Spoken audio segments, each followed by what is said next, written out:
สวัสดีครับมาเบิ่งผลหาหน่อยของวันที่26นะครับเนาะ3หน่อยของเราเนาะครับเนาะหน่อยที่1จะเป็นหน่อยพิเศษเนาะครับเนาะหน่อยพิเศษจะออก3 4 9 6นะครับเนาะ3 4 3 4 4 3ของเราอย่างนี้เนาะครับเนาะหน่อยพิเศษ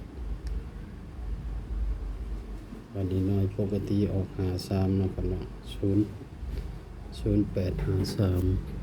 3มันก็อยู่ใน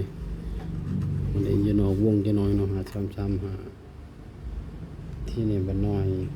BAP เนาะครับเนาะน้อย BAP นี่3 2 2 3เนาะครับเนาะ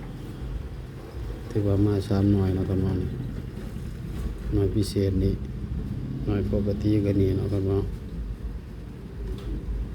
มาทั้ง3หน่อยเนาะครับเนาะคือว่ายังบ่รุดเนาะครับเนาะเพราะว่าก็ใส่หลายสูตรเนาะครับเนาะบ่แม่นว่าสิเฮ็ดแต่สูตรซำนี้เนาะครับเนาะอยู่เบื้องหลังเพิ่นก็มีเนาะครับเนาะ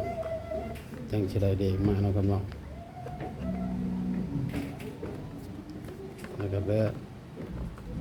ถ้าผิดพลาดประการใดขอโทษขออภัยเนาะครับเนาะเนาะ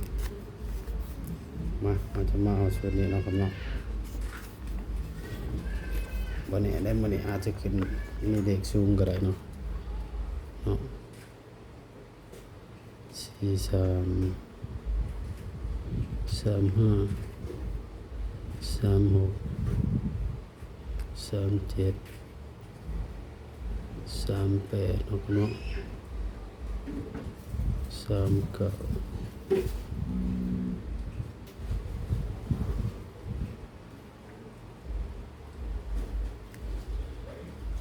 4 5เนาะครับเนาะ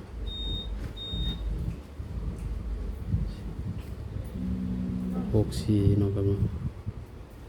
4 7 4 8เนาะครับเนาะ4 9 5 6 5 7 5 8 5 9เนาะ6 7 8 6 9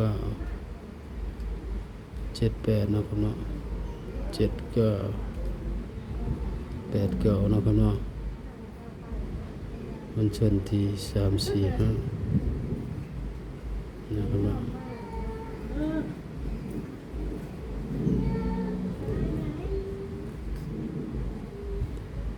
ฟังคำเตือนเนาะครับเนาะคำเตือนสูตรมีเขามีดุลเนาะครับเนาะถ้าผิดพลาดประการใดขอโทษขออภัยเนาะครับเนาะสร้างคลิปมาเพื่อความบันเทิงบ่ได้สนับสนุนในเรื่องการพนันเนาะครับเนาะเพราะว่าคนทำคลิปมากับบ่ฮู้ว่าสิออกหยังเนาะครับเนาะเฮ็ดไปตามสูตรเนาะครับเนาะนะครับเนาะถ้ารอเบิ่งนะครับเฮ็ดไปตามสูตรถ้าผิดพลาดประการใดขอโทษขออภัยนะครับเนาะ